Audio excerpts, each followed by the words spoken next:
વડોદરા મહાનગરપાલિકા સંચાલિત નગર પ્રાથમિક શિક્ષણ સમિતિના સભ્યપદ માટેની ચૂંટણીમાં ભાજપના ઉમેદવાર જિગ્નેશ સોનીને બિનહરીફ વિજેતા ઉમેદવાર જાહેર કરવામાં આવ્યા હતા।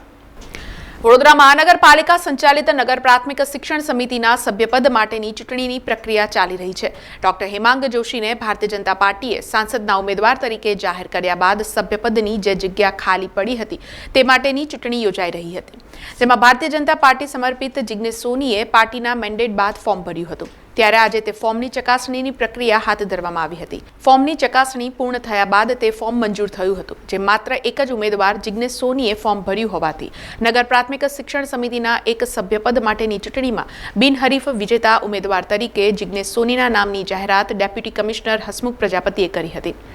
વડોદરા મહાનગરપાલિકાની નગર પ્રાથમિક શિક્ષણ સમિતિમાં એક સભ્યની જે જગ્યા ખાલી પડેલ છે એના માટે ગઈ 11 તારીખના રોજ એક ઉમેદવારી પત્ર ભરવામાં આવેલું હતું। એ ઉમેદવારી પત્રની ચકાસણીની આજરોજ તારીખ હતી અને આજરોજ ઉમેદવાર અને તેમના ટેકો આપનાર અને દરખાસ્ત આપનાર પણ અહીંયા હાજર થયા છે અને ઉમેદવારશ્રી દ્વારા એમના જે અસલ પ્રમાણપત્રો, સ્કૂલ લિવિંગ સર્ટિફિકેટ અને અભ્યાસ અંગેનું જે પ્રમાણપત્ર રજૂ થયું છે એની અસલથી ખાતરી કરતાં બરાબર જણાયેલ છે અને ઉમેદવારી પત્ર માન્ય જણાયેલ છે।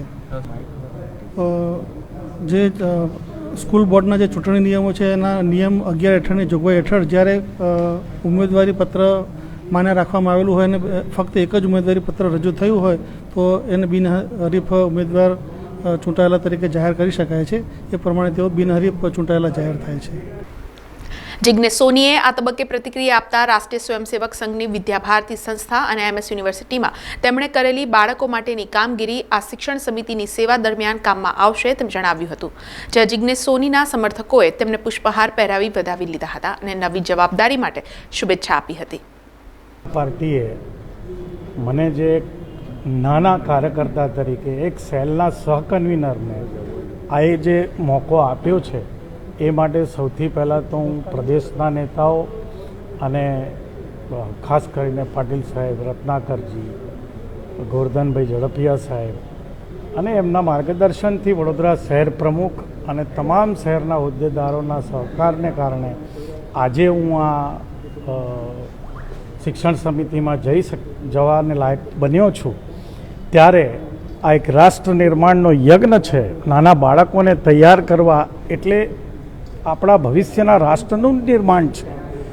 એ બાળકોને તૈયાર કરવામાં શિક્ષણ સમિતિ જે અત્યારની છે એ ખૂબ સારું કામ કરી જ રહી છે।